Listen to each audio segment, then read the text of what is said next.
The Unseen Chains, Navigating Corporate Discrimination and Forging a Path to Justice. Introduction, the echo of a true story.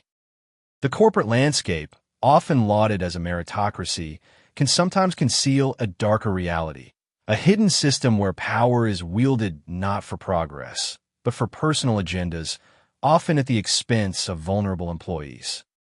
This narrative begins with the experience of Alex, a dedicated professional at a prominent, albeit fictionalized, corporation known as Viridian Dynamics.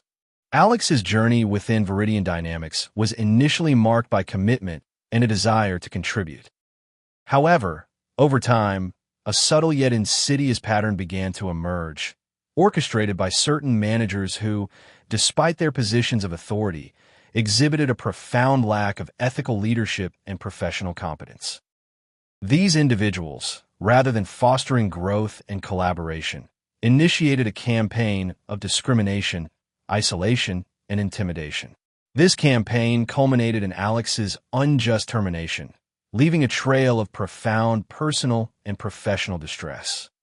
This book is born from such a true story, transformed and anonymized to protect those involved while preserving the raw truth of the experience. Its core purpose extends beyond merely recounting a personal ordeal. It aims to illuminate the systemic nature of workplace discrimination and harassment that often targets vulnerable individuals through manipulation and abuse of power. The goal is to educate readers on the subtle and overt forms of such injustices, to advocate for a more equitable and respectful corporate environment, and to empower individuals and organizations with the knowledge and strategies necessary to mitigate these pervasive issues. The choice to open with a personal narrative serves a critical function. While statistics and legal definitions provide a framework for understanding discrimination, they often fail to capture the profound human impact. Sharing the experiences of affected individuals gives the message a human touch, making it more relatable and powerful. It bridges the gap between abstract data and raw emotion, allowing readers to connect deeply with the struggles faced by victims. This approach fosters empathy and a deeper understanding of the real-world consequences of systemic discrimination, transforming what might otherwise be a detached analysis into a compelling call for change. Alex's story, therefore, is not just an anecdote. It is a critical lens through which to examine the broader landscape of workplace injustice, setting the stage for a comprehensive exploration of legal frameworks, psychological impacts, and actionable solutions. 2. Unmasking workplace discrimination, definitions and dynamics.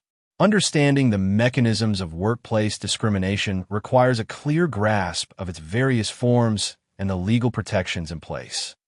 Discrimination, at its core, involves treating an applicant or employee less favorably simply because of their membership in one or more protected classes. This unfair treatment is often rooted in stereotypes or assumptions about the abilities, traits, or performance of certain individuals or groups. Federal and state laws prohibit discrimination in virtually every aspect of employment, including hiring, firing, pay, job assignments, promotions, layoffs, training, and fringe benefits. Harassment, a specific form of discrimination, is illegal when it is so frequent or severe that it creates a hostile or offensive work environment, or when it directly results in an adverse employment decision, such as termination. It can manifest as offensive remarks about a person's religious beliefs, race, sex, or other protected characteristics. While isolated incidents or simple teasing are generally not considered illegal, a persistent pattern of unwelcome verbal, physical, or visual conduct can constitute unlawful harassment. The perpetrator can be a supervisor, a coworker, or even someone external to the organization, like a client. Retaliation is another critical component of employment law. It explicitly protects individuals who oppose unlawful discrimination or participate in a discrimination complaint process, such as filing a claim, testifying, or assisting in an investigation. This protection holds true even if the underlying complaint of discrimination is not ultimately proven, ensuring that employees are not punished for exercising their rights. Protected characteristics. Federal law, primarily Title VII of the Civil Rights Act of 1964, broadly prohibits discrimination based on race, color, national origin, religion, and sex. The Age Discrimination in Employment Act, ADEA, specifically protects individuals aged 40 and over, while the Americans with Disabilities Act, ADA, safeguards individuals with mental or physical disabilities. Some state laws, such as those in Texas, mirror these federal protections and may offer additional safeguards. Religious discrimination is particularly nuanced. It protects not only individuals belonging to traditional, organized religions, but also those with sincerely held religious, ethical, or moral beliefs. Discrimination can occur if someone is treated differently because they are married to or associated with an individual of a particular religion, or even due to the perception, correct or incorrect, that they belong to a certain religious group. Employers are generally required to reasonably accommodate an employee's religious beliefs or practices, such as flexible scheduling, shift swaps, job reassignments, or modifications to dress and grooming policies, unless doing so would cause an undue hardship on a business. An undue hardship is defined as a burden that is substantial in the overall context of an employer's business, taking into account all relevant factors. This means a minor inconvenience or cost typically does not suffice to establish undue hardship. The spectrum of harm. Discrimination is not confined to a single act, but can permeate every facet of the employment relationship. From the initial hiring process to promotions, job assignments, compensation, training, layoffs, and ultimately termination, discriminatory practices can subtly or overtly influence decisions. For example, workplace segregation based on religion is prohibited, such as assigning an employee to a non-customer contact position due to actual or feared customer preference related to their religious garb or grooming. When harassment becomes severe or pervasive, it creates a hostile work environment, making it challenging for employees to perform their duties effectively. This can include offensive remarks, religious slurs, or other intimidating conduct that creates an abusive atmosphere. The progression from subtle discriminatory acts to a full-blown hostile environment often follows a pattern. Isolation, intimidation, and harassment are not merely individual, isolated incidents, but often form a deliberate or unconscious sequence of tactics. For instance, workplace segregation can directly lead to an employee's isolation, while persistent harassment and abusive supervision are clear forms of intimidation. These behaviors, especially when they become systemic, contribute to a pervasive hostile work environment. This toxic environment can then be leveraged to justify disciplinary actions or even termination, often under the guise of performance issues. The problem, therefore, is not simply individual acts of prejudice, but a coordinated, often subtle, campaign that systematically marginalizes and removes vulnerable employees. The less educated leader phenomenon. The concept of less educated leaders in the context of discrimination extends beyond formal academic qualifications. It often refers to a deficit in ethical leadership, emotional intelligence, and a fundamental understanding of fair workplace practices. Such leaders frequently exhibit toxic leadership traits, characterized by behaviors that harm individuals and the organization as a whole. These traits include manipulation, coercion, hostility, and abuse of power, often coupled with narcissism and a distinct lack of empathy. Such leaders devalue employees, stifle creativity, and cultivate a culture permeated by fear, mistrust, and resentment. Specific toxic leadership behaviors include micromanagement. This involves excessive control or attention to minor details in task completion or performance. It fundamentally undermines employee autonomy and creativity, sending a clear message that employees' judgment and abilities are not trusted. This constant scrutiny can be incredibly demoralizing, leading to anxiety, decreased job satisfaction, and disengagement.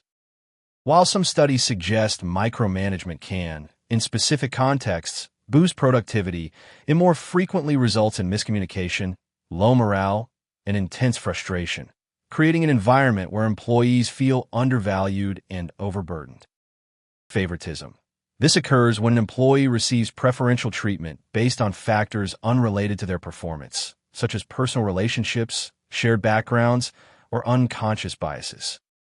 Favoritism erodes trust and respect for leadership, skews access to opportunities, creates internal cliques, and fosters a contentious atmosphere characterized by resentment and unhealthy competition. The impact of perceived favoritism can be just as significant as blatant favoritism. It can lead to decreased productivity, as efforts may not be recognized or rewarded, and significantly increases employee turnover. Lack of transparency and accountability. Toxic leaders often deflect blame and fail to take responsibility for mistakes, fostering a culture of dishonesty. Authoritarianism. An overly authoritarian approach can suppress innovative thinking and discourage open dialogue, leading to a lack of psychological safety where employees fear speaking up. Leaders who lack knowledge, experience, or objectivity can make destructive decisions and resort to aggressive behaviors like public punishments or discrimination. Sometimes, poor self-confidence or hidden phobias can contribute to such behaviors. A critical dynamic often at play in environments led by such individuals is the glass cliff phenomenon and the diversity valuing behavior penalty. The glass cliff describes a hypothesized phenomenon where women and racial/ethnic minority groups are disproportionately promoted to leadership roles during periods of crisis or downturn, when the risk of failure is highest. This can subtly remove them from positions of power while maintaining the existing power structure for dominant groups, often by attributing subsequent organizational struggles to their performance rather than the inherent challenges of the role. Similarly, research on diversity valuing behavior indicates that when women and leaders of color actively promote diversity within the workplace, for example, by hiring other women or people of color, they are often perceived as less competent by their superiors and peers. This perception is in stark contrast to white male leaders who engage in similar diversity-promoting behaviors, who typically receive higher performance ratings. This creates a perverse incentive structure where efforts to foster an inclusive environment can actually jeopardize the careers of underrepresented leaders, reinforcing existing biases and allowing discriminatory environments to persist. This dynamic explains how leaders who may be genuinely incompetent in ethical management or who strategically leverage perceived incompetence can inadvertently or deliberately foster discriminatory environments under the guise of merit or performance, thereby perpetuating systemic issues. Systemic isolation and manipulation. The user's experience of systemic isolation of vulnerable individuals to manipulate is a common tactic in discriminatory workplaces. This manipulation often involves a combination of psychological abuses designed to undermine an employee's reality and self-worth. Gaslighting. This is a particularly insidious form of psychological manipulation where an individual repeatedly distorts facts, denies events, or shifts blame, causing the target to question their own reality and judgment. Tactics include dismissing an employee's concerns or achievements with phrases like, "You're overreacting," or "You're remembering it wrong." Gaslighters may deliberately withhold information, set unrealistic deadlines, or even sabotage an employee's work to make them feel incompetent or out of control. They might use backhanded compliments or spread misinformation to isolate or discredit the targeted employee, manipulating social dynamics within the workplace to foster mistrust and division. The constant invalidation leads to self-doubt, isolation, and decreased productivity. Bullying. This involves repetitive and systematic abusive behaviors intended to intimidate, offend, degrade, or humiliate a particular person or group. Examples include social exclusion, consistently devaluing an employee's contributions, constantly changing work guidelines, establishing impossible deadlines designed to set the individual up for failure, withholding necessary information, or assigning unreasonable duties. These actions assert power through aggression and create an environment of fear and uncertainty. Asterisk microaggressions. These are subtle, often unintentional comments or behaviors that reinforce harmful stereotypes or assumptions about individuals based on their identity. Examples include telling an employee of color they articulate themselves well, rooted in racist assumptions, or assuming a woman is less competent in a particular field because of her gender. While seemingly minor, these cumulative slights can lead to strained relationships and social exclusion, making individuals feel like they do not belong or are not valued. Hostile work environment. The culmination of these tactics, persistent patterns of harassment, discrimination, or intimidation, creates a hostile work environment. This is a workplace where employees experience unwelcome or offensive behavior, causing them to feel uncomfortable, scared, or intimidated in their job. It's a pervasive work culture of inappropriate conduct, rather than just isolated incidents. A particularly insidious aspect of systemic discrimination is the strategic use of performance management to mask discriminatory intent. While employers typically use progressive discipline policies and performance documentation to manage legitimate performance issues, this process can be weaponized. Documenting performance issues becomes especially crucial when dealing with employees who have previously filed complaints against your company. This highlights a potential for strategic manipulation where performance issues can be manufactured or exaggerated to build a case for improvement or removal that appears to withstand scrutiny. This effectively weaponizes HR processes to justify a discriminatory termination while appearing legally compliant. Experiences shared in various forums indicate that employees facing performance improvement plans, PIPs, often allege a hostile work environment, forcing HR to investigate these claims before proceeding with the PIP. This dynamic illustrates how the performance management process can become a battleground, where the employer's performance narrative is challenged by the employee's discrimination narrative, exposing the potential for performance management to be used as a cover for underlying discrimination. The strategic interplay between perceived incompetence and actual discrimination is a profound aspect of this phenomenon. The user's query specifically mentions less educated leaders who engage in discriminatory practices. While this could refer to a lack of formal education, it more broadly implies a lack of competence in ethical leadership and management. Research on incompetent leaders indicates that such individuals can create an environment ripe for discriminatory practices, either through ignorance, implicit bias, or a deliberate misuse of power.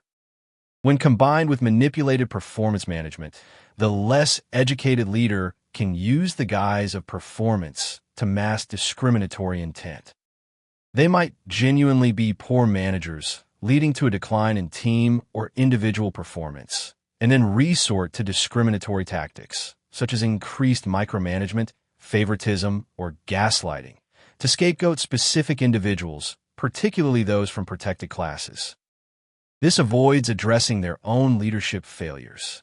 In such scenarios, the victim's poor performance is often a direct result of the toxic environment created by the incompetent leader, rather than an independent failing. Yet, it is presented as the legitimate justification for termination, creating a deeply unjust cycle. Table 1. Protected characteristics and examples of discrimination. Protected characteristic examples of overt discrimination, illegal, examples of subtle discrimination / microaggressions, often precursors to hostile environment. Race, color, national origin, unequal pay, denial of promotion, unfair job assignments, refusal to hire / fire, overt harassment, slurs, offensive remarks, segregation. Telling an employee of color they articulate themselves well, assuming someone doesn't speak English based on appearance, questioning credentials based on identity, asking, "Where are you really from?" Religion refusal to hire / fire based on religious beliefs, Denial of reasonable accommodation for religious practices, e.g., dress, scheduling, without undue hardship, harassment, offensive remarks about. Beliefs/practices, discrimination due to association with a religious person. Assigning an employee to a non-customer contact position due to customer preference for religious garb, subtle exclusion from social activities due to religious observance. Sex, including sexual orientation, gender identity, pregnancy, unequal pay, denial of promotion, sexual harassment, lewd comments, unwanted advances, unfair job assignments, termination due to pregnancy. Speaking over a female colleague, assuming a woman is a nurse, not a doctor, or assistant, not a manager, commenting on appearance unrelated to work, excluding from informal networks. Age 40 plus, forced early retirement, denial of training/promotion opportunities, derogatory comments about age, favoring younger employees. Assuming an older person is not tech-savvy, excluding older employees from new projects or initiatives, subtle remarks about new blood or fresh ideas. Disability refusal to hire/fire, denial of reasonable accommodation, harassment, mocking disability, segregation. Telling an employee with an auditory disability it's difficult to communicate with them, allowing inaccessible workspaces, telling a person with a disability they're overcoming it is inspiring. Genetic information, using genetic information in hiring, firing, or other employment decisions. No specific subtle examples provided in research, but could involve subtle bias based on perceived future health risks. Table 2. Characteristics of toxic leadership and their workplace impacts. Toxic leadership trait workplace impact on employees' organizational impact. Micromanagement, decreased employee autonomy, lower morale, reduced job satisfaction, anxiety, feeling undervalued, stifled creativity, burnout. Decreased productivity, increased turnover, hampers innovation, creates culture of dependence, erodes trust. Favoritism, erosion of trust and respect for leadership, resentment, unhealthy competition, feeling undervalued and excluded, decreased motivation, mental health strain. Toxic work environment, decreased productivity, increased turnover, damaged team dynamics, hinders diversity/inclusion, innovation decline. Lack of empathy, disengagement, feelings of being unsupported, increased stress. High turnover rates, negative work environment. Authoritarianism, suppressed innovative thinking, discouraged open dialogue, fear of speaking up. Stifled innovation, lack of psychological safety. Manipulation/coercion, feelings of being exploited, distrust, psychological distress, questioning reality, gaslighting. Culture of fear and mistrust, unethical practices, legal risks. Hostility/abuse of power, increased stress and anxiety, burnout, decreased job satisfaction, physical health problems, psychological distress. Hostile work environment, lowered productivity, high turnover, damaged reputation. Lack of transparency, mistrust, stifled creativity, disengagement. Reduced innovation, poor decision-making. Deflecting blame/lack of accountability, damaged morale and trust, feelings of injustice. Culture of dishonesty, short-term focus, legal risks. Resistance to change, stifled innovation, frustration. Impediment to organizational growth, inability to adapt to market changes. Abusive supervision, disrespect, distress, disengagement, increased turnover, lower productivity, lack of psychological safety. High turnover, lowered productivity, recruitment obstacles, legal liability. 3. The invisible wounds, psychological and professional impacts. The experience of workplace discrimination, isolation, and intimidation leaves profound and often invisible wounds, impacting not only the individual's mental and physical well-being, but also their professional trajectory, and by extension, the entire organization. Mental and emotional toll. Persistent patterns of harassment, discrimination, or intimidation create a profoundly toxic atmosphere that can lead to severe mental and emotional distress. Victims frequently experience heightened levels of anxiety and depression, which can manifest as persistent feelings of sadness or hopelessness, a loss of interest in work or activities they once enjoyed, and significant difficulty concentrating or completing tasks. The constant exposure to a hostile environment can cause individuals to dread going to work, feel tense or uneasy around certain colleagues, or even suffer from panic attacks. The continuous criticism, ridicule, or exclusion inherent in a discriminatory environment erodes an individual's self-esteem and self-worth. This leads to feelings of inadequacy, causing employees to doubt their capabilities and question their value in the workplace. Gaslighting, in particular, makes victims constantly question their reality, leading to intense stress, self-doubt, anxiety, depression, and emotional exhaustion. In severe or prolonged instances, workplace harassment can even result in the development of post-traumatic stress disorder, PTSD, characterized by debilitating symptoms such as flashbacks, nightmares, hypervigilance, and emotional numbing. These psychological effects can persist and worsen without intervention, impacting both professional and personal life. Physical manifestations.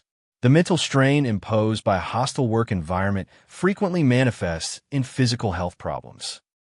Chronic stress can severely disrupt sleep patterns, leading to insomnia, nightmares, or frequent waking. Without adequate rest, the body's ability to manage stress diminishes, creating a vicious cycle of poor health and escalating mental distress. Victims may experience a range of somatic symptoms, including frequent headaches or migraines, various gastrointestinal issues like stomachaches or nausea, high blood pressure, cardiovascular concerns, and a weakened immune system.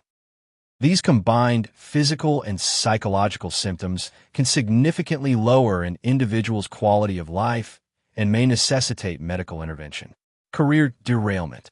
Workplace discrimination and harassment directly impede an employee's professional growth and performance. Individuals who are victims of power abuse or harassment are less likely to be productive and engaged due to constant anxiety about how they will be treated.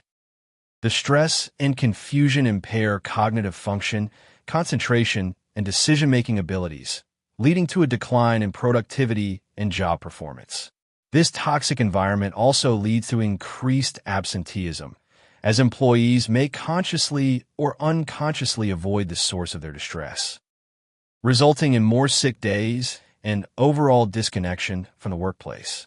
This disengagement culminates in lower overall job satisfaction and a pervasive sense of dissatisfaction, as individuals feel undervalued and unsupported. Furthermore, victims of gaslighting or systemic discrimination may become hesitant to seek promotions or new opportunities, fearing they're not capable or deserving, which leads to career stagnation and underachievement. Unfair performance reviews, often manipulated to justify discriminatory actions, and exclusion from key meetings or opportunities further hinder professional advancement, creating a barrier to their progression that is not based on merit, but on targeted mistreatment. Organizational fallout. The negative impacts of discrimination and toxic leadership extend far beyond the individual, severely undermining the health and performance of the entire organization. Lowered productivity and performance. Toxic work environments directly lead to decreased employee motivation, resulting in an estimated 10 to 30% drop in overall productivity. Such environments stifle creativity, collaboration, and innovation, as employees fear speaking up or contributing new ideas, thereby hindering overall organizational effectiveness and limiting the organization's ability to adapt to changing circumstances. High turnover rates, reduced morale, and a pervasive lack of employee well-being due to toxic leadership and discrimination drive many talented individuals to seek new employment elsewhere. This results in substantial financial burdens for the organization, including continuous off-boarding and on-boarding expenses, as well as significant costs associated with recruiting, interviewing, hiring, and training new staff. Damaged reputation. Organizations known for toxic work cultures or discriminatory practices develop a negative reputation, making it significantly challenging to attract and retain top talent in the industry. Public scandals, negative reviews on employer rating sites, and word of mouth can deter high-caliber talent, clients, and customers, affecting the organization's relationships and overall brand image. Legal and financial risks. Persistent discrimination, harassment, and gaslighting can lead to costly legal actions, lawsuits, and settlements, resulting in significant financial loss and damage to the organization's credibility. The research consistently demonstrates that toxic leadership behaviors, such as micromanagement, favoritism, and abuse, are not isolated incidents, but contribute directly to negative employee outcomes, including increased stress, low morale, and disengagement. These outcomes, in turn, manifest as tangible organizational problems like decreased productivity and high turnover. This creates a vicious, self-perpetuating cycle, the very symptoms of a toxic culture, E.g. Low productivity or high absenteeism can be misinterpreted by less educated leaders as justifications for more controlling or discriminatory behaviors, e.g., increased micromanagement to fix productivity or targeted disciplinary actions. This further exacerbates the toxicity, trapping employees and the organization in a downward spiral. Without external intervention or a profound internal commitment to cultural transformation, the problems created by toxic leadership are then used to rationalize its continuation, making it incredibly difficult for an organization to self-correct. 4. Navigating the labyrinth. Internal corporate procedures. For employees facing discrimination, understanding and navigating internal corporate procedures is often the first and sometimes most challenging step. While these procedures are designed to address workplace issues, their effectiveness hinges on fair implementation and an employee's ability to meticulously document their experiences. Understanding grievance procedures. A grievance procedure provides employees with a formal, documented route to communicate and file complaints about various aspects of their employment, including unfair treatment, discrimination, or harassment. These procedures are intended to maintain a positive and productive work environment, identify systemic problems within the organization, and potentially reduce the risk of escalated conflicts or legal issues by providing a structured response to concerns. The process typically begins with a formal written complaint, which then triggers a formal investigation, leading to a conclusion and potentially involving mediation, disciplinary consequences, and an appeal process. Some procedures may encourage an initial informal discussion with a supervisor before a formal submission, aiming for resolution at the lowest possible level. However, internal grievance procedures can be a double-edged sword. While they are essential for legal compliance and employee protection, their formality can inadvertently deter employees from reporting minor issues, even if those issues warrant attention from management or the organization. This means that subtle discrimination or early signs of a toxic environment might go unaddressed, allowing problems to fester and escalate. Conversely, the very rules that require investigating every complaint and prohibit retaliation against the complainant can be misused. Employees or other parties can strategically file complaints to bog down a company with endless paperwork or to attack an individual or an organization. This duality was observed in a scenario where an employee facing a performance improvement plan, PP, alleged a hostile work environment, forcing HR to investigate this claim before the PP could proceed. Such tactics, while potentially legitimate, can also be used to delay or complicate necessary performance actions, highlighting the complex nature of internal complaint processes. The mere existence of a procedure, therefore, is insufficient. Its fairness, accessibility, and the integrity of its management are paramount to its effectiveness in achieving true justice. The internal investigation. When a complaint is filed, a thorough internal investigation is crucial for a fair resolution. Best practices for such investigations include receiving and documenting the complaint. The organization should acknowledge receipt of the complaint immediately to reassure the employee that their concerns are being taken seriously.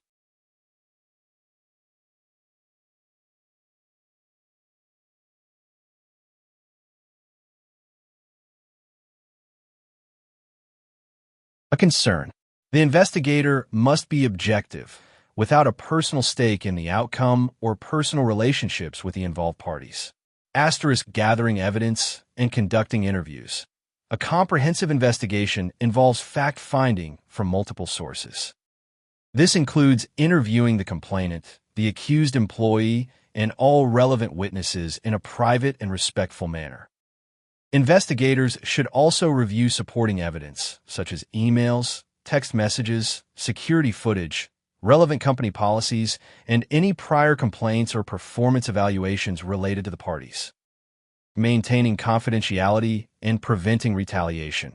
Employers must limit access to case details, sharing information only with those directly involved in the investigation. Crucially, all employees should be reminded of company policies that prohibit retaliation, and the workplace should be monitored to ensure no adverse actions are taken against the complainant or witnesses. Federal and state employment laws explicitly prohibit retaliation against employees who come forward with complaints or participate in corporate investigations. Evaluating findings and determining next steps. After gathering all relevant evidence, the investigator must analyze it to determine whether the complaint is substantiated. Legal counsel may be consulted to ensure compliance with employment laws. The final decision must be fair and informed, based on company policies and legal standards. Asterisk communicating results and implementing actions. The findings and any corrective actions must be communicated to the relevant parties. The power of documentation. For an employee experiencing discrimination, meticulous documentation is not just a best practice. It is a vital tool for self-preservation and advocacy. It serves as a counter-narrative and a shield against manipulation. While employers can weaponize performance documentation to justify discriminatory actions, diligent personal documentation allows the employee to build an unassailable, factual record. This record can directly challenge false narratives, manufacture performance issues, or gaslighting tactics, thereby shifting the power dynamic in their favor, especially when disputing termination. Here is a detailed guide on what, when, who, where, and how to document incidents for legal and advocacy purposes. Table 3. Essential elements for documenting discrimination incidents. Aspect of documentation key elements to include and best practices. What to document. Detailed description of the incident. What exactly was said or done. Describe the specific discriminatory behavior. BR. Impact of the incident on you. How did it make you feel? Emotional distress. How did it affect your work or professional standing? E.G. I felt humiliated. I was unable to focus. I was excluded from a key meeting. BR. Relevant company policies violated. If known, reference specific sections of the employee handbook or code of conduct. BR. Any previous related incidents or warnings. Note patterns of behavior, even if seemingly minor at the time. When to document. Immediately after each incident occurs. This ensures accuracy and freshness of memory, which is crucial for credibility. BR. Maintain a consistent, diary-style record. Regular entries help establish a pattern of behavior and demonstrate the pervasive nature of the issue. Who to include? Names of the offending party/parties. Be precise with names and positions. BR. Names of any witnesses. Include their contact information if possible. BR. Names of anyone you reported the incident to, e.g., HR representative, manager, ethics hotline. Include dates of reporting. Where to document. Outside of work premises. Use a personal notebook, personal email account, or personal cloud storage, e.g., Google Drive, Dropbox. BR. Using personal devices. Avoid company computers, phones, or network for sensitive documentation to prevent potential monitoring or deletion. For non-confidential work-related evidence, E.G. A public company policy. Use a smartphone camera rather than forwarding emails to personal accounts. How to document. Be specific, objective, and factual. Avoid emotional language, speculation, or legal conclusions. E.G. Instead of "they discriminated against me," write "they denied my promotion despite my qualifications, while a less qualified colleague was promoted." BR. Include precise dates, times, and locations. This provides concrete details for verification. BR. Preserve all relevant communications. This includes emails, text messages, voicemails, chat logs, and any other written or recorded exchanges. BR. Take photos of physical evidence. If there are offensive objects or images, photograph them, noting their location and visibility to others. BR. Keep records of all correspondence with HR. Document when and how you complained, and how HR responded or failed to respond.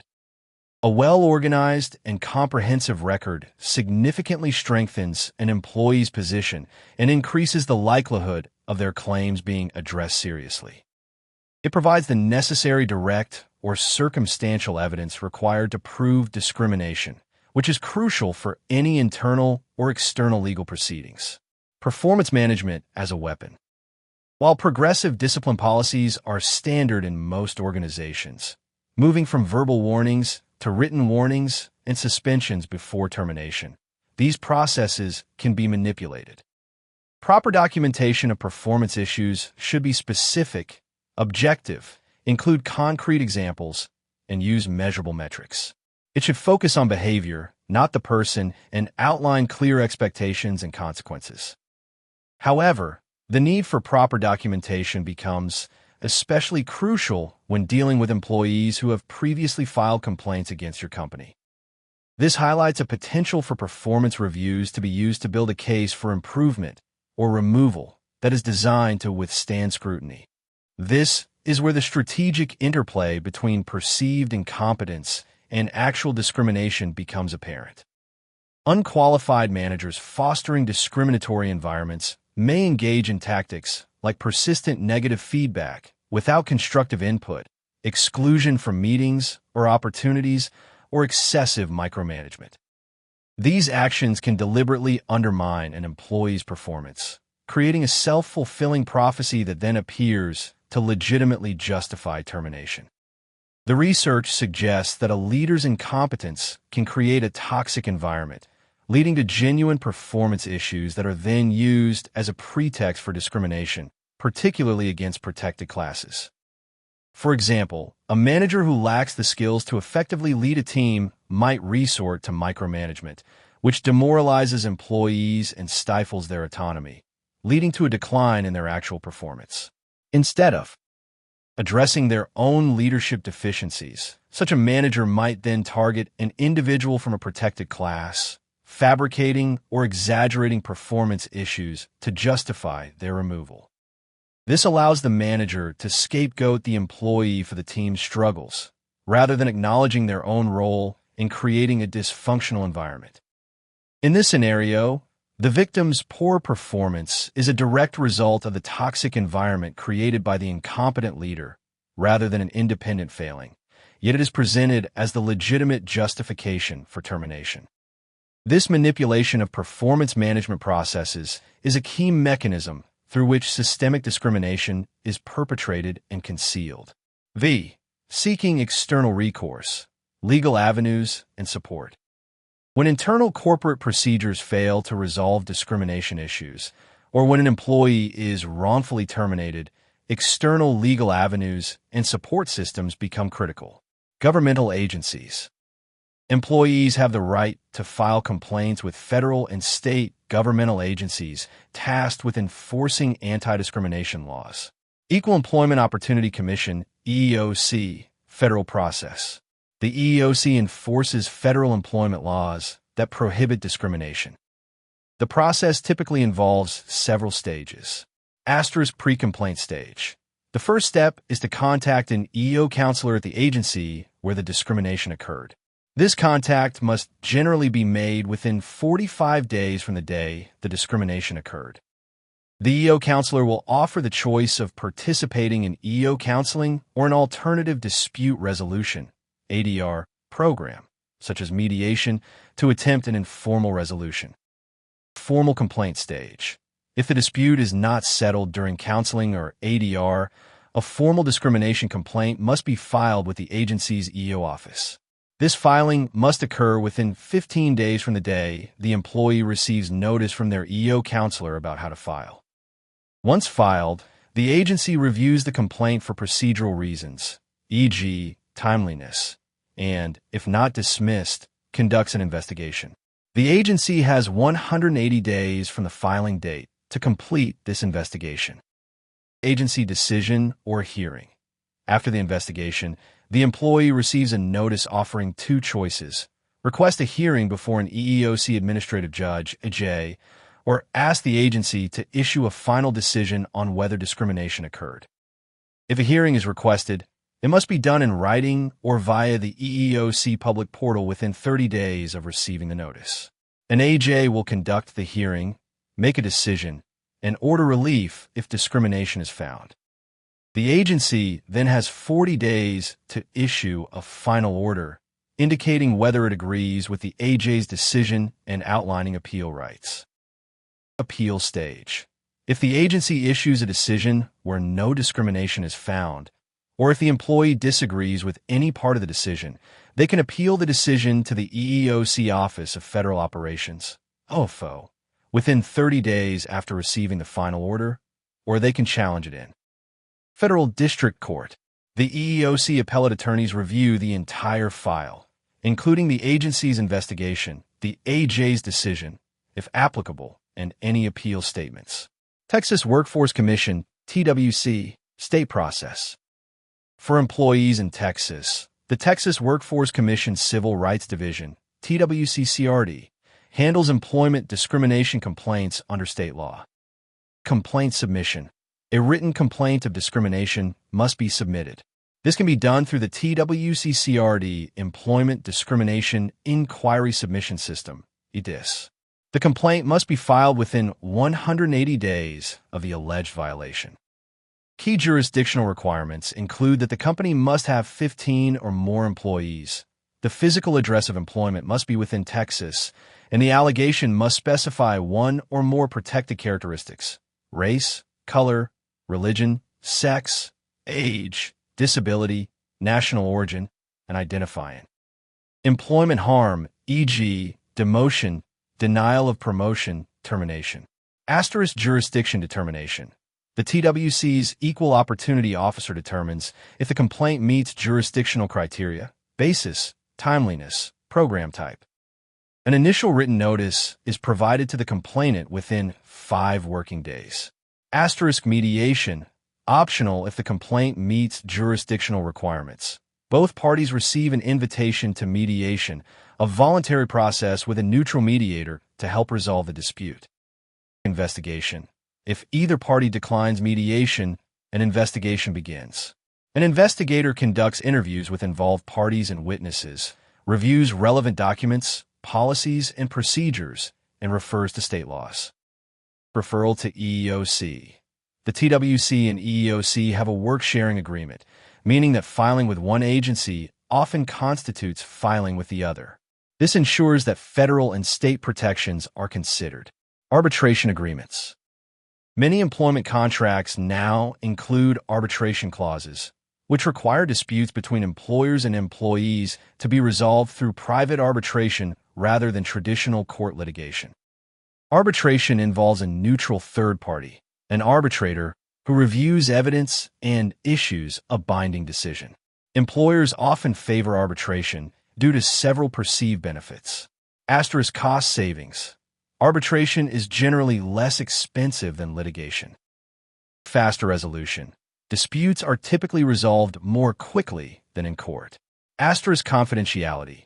Proceedings are usually private, protecting the employer's reputation and maintaining employee privacy.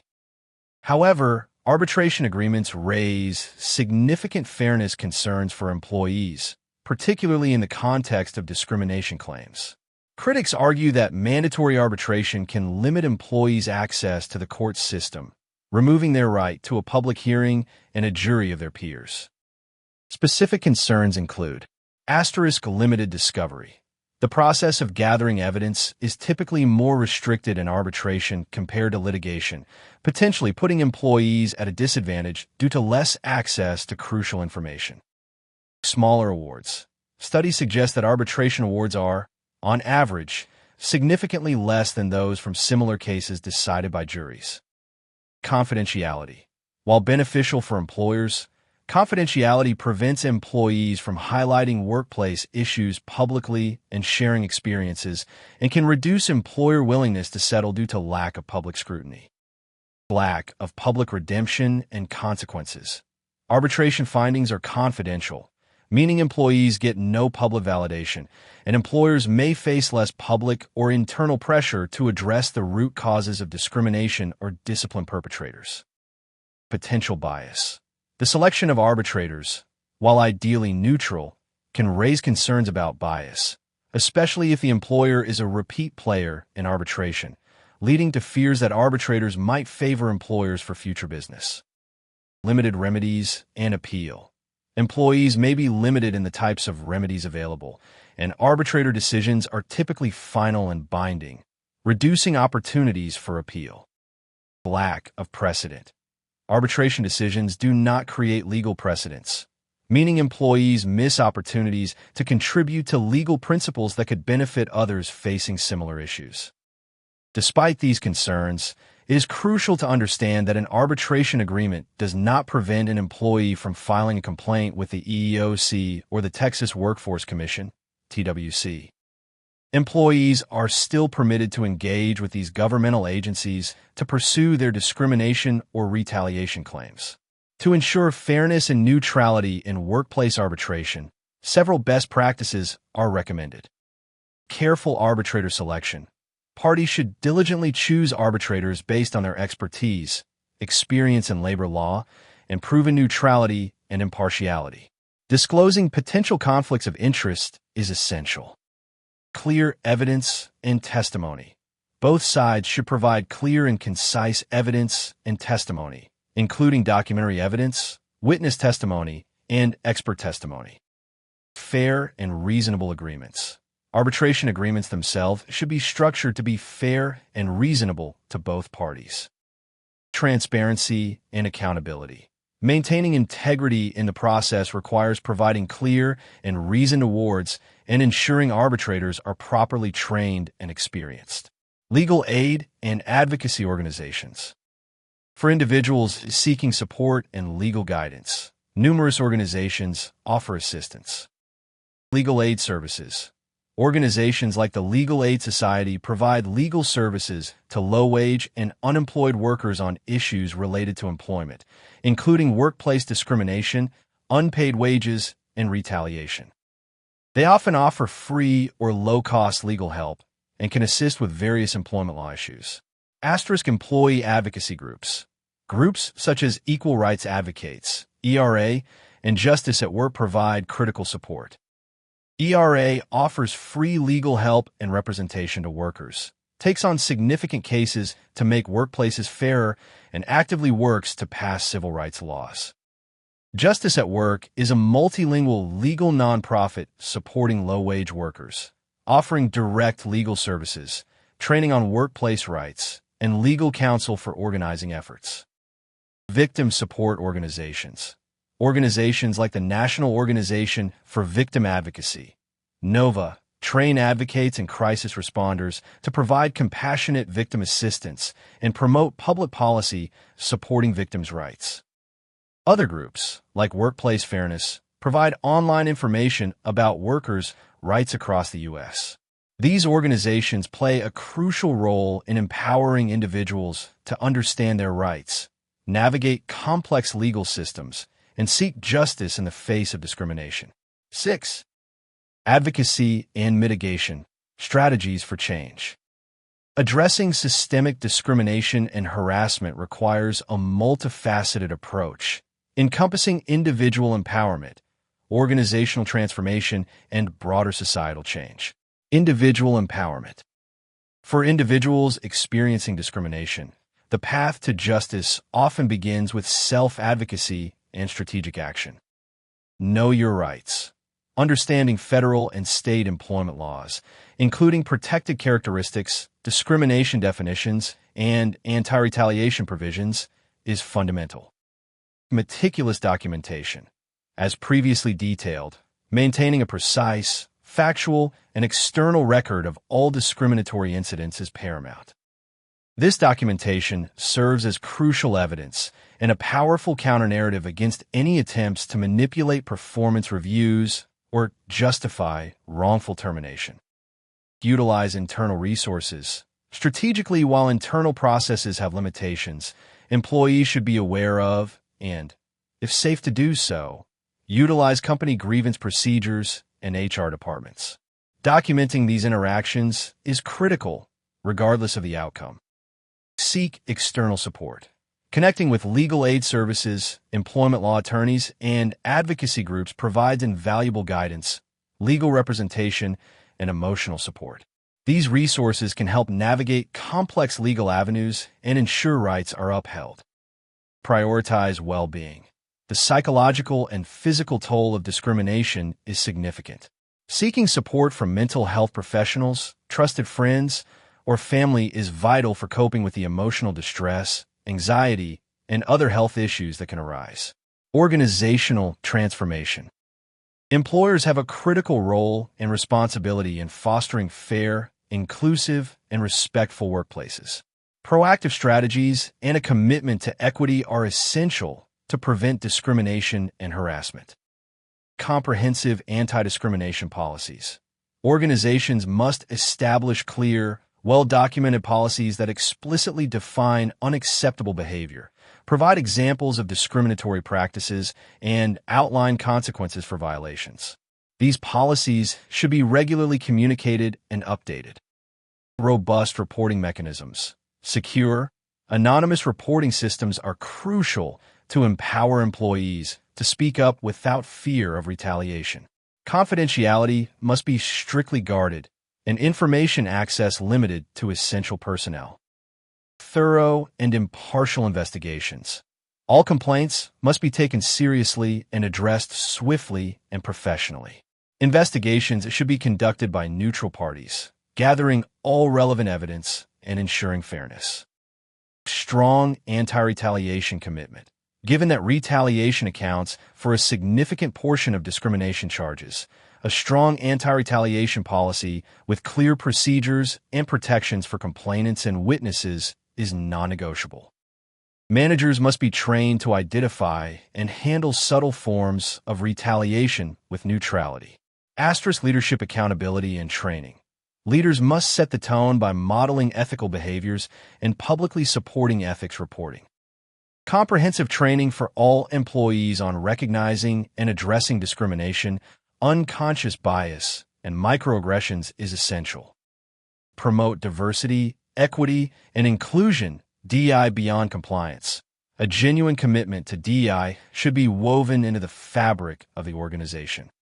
This includes ensuring diverse hiring practices, promoting diversity in leadership, and fostering a psychologically safe culture that values open communication and collaboration. Regular compliance audits and gathering employee feedback are vital for continuous improvement. Systemic change. Ultimately, mitigating systemic discrimination requires a broader societal shift.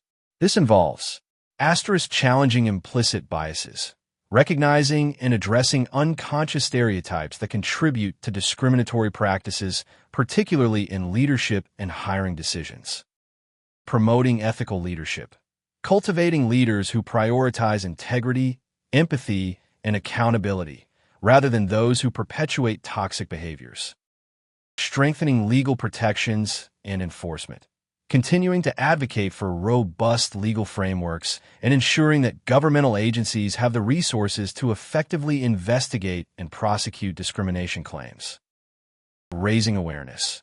Through narratives like the one presented in this book, increasing public awareness of the subtle and overt forms of discrimination, their impacts, and the available avenues for recourse.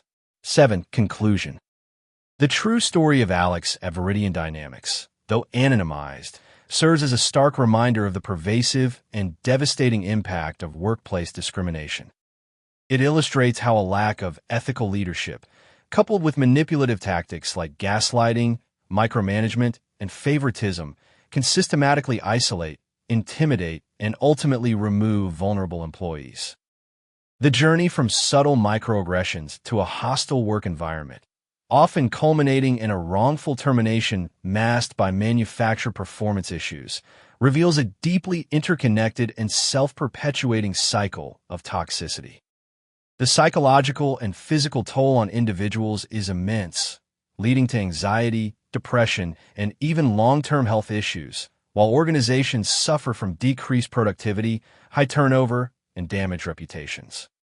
This analysis underscores that discrimination is not merely a collection of isolated incidents, but often a systemic process, amplified by leaders who may be less educated in ethical conduct and fair management.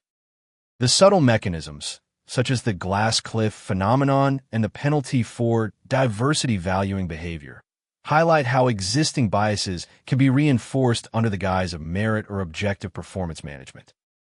To forge a path toward justice and mitigate these systemic issues, a concerted effort is required from all stakeholders. For individuals, the power of meticulous documentation cannot be overstated. It is the foundation for building a robust counter-narrative and protecting oneself in a manipulated environment. Understanding available internal and external legal avenues, from EEOC and TWC complaints to seeking support from legal aid and advocacy groups, is crucial for seeking redress.